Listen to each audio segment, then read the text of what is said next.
എങ്ങനെയാണ് തൈര് ഉണ്ടാക്കുന്നതെന്ന് കാണിക്കാമെന്ന് വിചാരിച്ചു. ഞാൻ ആദ്യമായിട്ടാണ് ട്രൈ ചെയ്യുന്നത്. ഞാൻ ഇതുവരെ ട്രൈ ചെയ്തിട്ടേ ഇല്ല. ബിക്കോസ് നാട്ടിൽ തൈരിന് ക്ഷാമമൊന്നും ഉണ്ടായിട്ടില്ല. വീട്ടിൽ നിന്നൊക്കെ കിട്ടാറുണ്ട്, അല്ലെങ്കിൽ കടയിൽ നിന്ന് വാങ്ങാറുണ്ട്. പക്ഷെ ഇവിടെ വന്നതിന് ശേഷം, ഇവിടെ എന്ന് വെച്ച് കഴിഞ്ഞാൽ US വന്നതിന് ശേഷം നാട്ടിലെ ഫീലുള്ള തൈര് കിട്ടാൻ ഭയങ്കര ബുദ്ധിമുട്ടാണ്. അത് കാരണം ഇത്തവണ ഒരു കടയിൽ നിന്ന് ലഞ്ച് വാങ്ങിയപ്പോൾ, ഒരു തമിഴ് കടയിൽ നിന്ന് ലഞ്ച് വാങ്ങിയപ്പോൾ ഒരു സെറ്റ് തൈര് കിട്ടി. ഇതിൻ്റെ അകത്ത് ഫുള്ള് തൈരുണ്ടായിരുന്നു. അതിന് നാട്ടിലെ തൈരിൻ്റെ അതേ ടേസ്റ്റ് എന്ന് വെച്ച് കഴിഞ്ഞാൽ നല്ല പുളി, കറക്റ്റ് കൺസിസ്റ്റൻസി. അപ്പോൾ ഒരു ആഗ്രഹം എന്നാൽ ഒന്ന് ഇതിൻ്റെ കുട്ടികളെ ഉണ്ടാക്കി നോക്കാമെന്നല്ലേ, ബേസിക്കലി തൈര് ഉറവഴിക്കുന്നത് ചെയ്ത് നോക്കാമെന്ന്. അത് കാരണം ഞാൻ യൂട്യൂബൊക്കെ നോക്കി ചെറുതായിട്ട്, ഒരുപാട് ബൾക്കിലൊന്നും ഉണ്ടാക്കാനുള്ള ഒരു ചെറിയ എമൗണ്ട്, എല്ലാവർക്കും അറിയായിരിക്കും എങ്ങനെ ഉണ്ടാക്കുന്നതെന്ന്. ഞാൻ ആദ്യമായിട്ട് ട്രൈ ചെയ്യുന്നത് കൊണ്ട് ഒന്ന് കാണിക്കാമെന്ന് വെച്ചു. അപ്പോൾ ഇപ്പോൾ ഇവിടെ എന്താ ചെയ്യുന്നതെന്ന് വെച്ച് കഴിഞ്ഞാൽ, ആദ്യം പാത്രമൊക്കെ നോക്കുന്നതാ, നിങ്ങൾക്കത് ബുദ്ധിമുട്ടായിരിക്കും.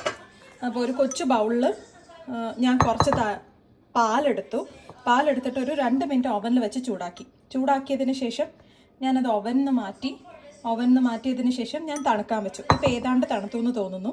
ഞാൻ കണ്ട വീഡിയോയിലൊക്കെ പറഞ്ഞിരിക്കുന്നത് 2 സ്പൂൺ തൈരിടാനാണ്.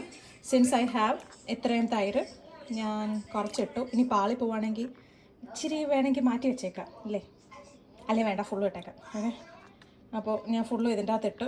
ഇങ്ങനെ വെച്ചാൽ മതി എന്നാണ് പറയുന്നത്. നാളെ രാവിലെ നല്ല തൈര് കിട്ടുമെന്ന്.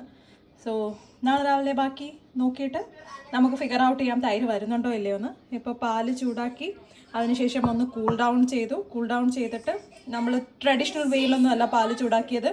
ഈ ബൗളിൽ തന്നെ പാലെടുത്ത് അവനിൽ വെച്ചൊരു 2 മിനിറ്റ്സ് വെച്ച് ചൂടാക്കിയതിന് ശേഷം നമുക്ക് റെസ്റ്റോറൻറ്റിൽ നിന്ന് കിട്ടിയ തൈര് അതിനെ ഇതിൻ്റെ അകത്തോട്ട് മിക്സ് ചെയ്തു. ഇനി ഈ തൈര് ആയിക്കഴിഞ്ഞ് കഴിഞ്ഞാൽ അതിൽ ടെൽ പ്രോപ്പർ തൈരാണോ ആയത്. പ്രോപ്പർ തൈര് ഇൻ ദ സെൻസ് നാട്ടിൽ നിന്ന് വാങ്ങിയ അതേ ടേസ്റ്റുള്ള തൈരാണോ ഉണ്ടായതെന്ന് ഞാൻ ടേസ്റ്റ് ചെയ്തിട്ട് പറയാം.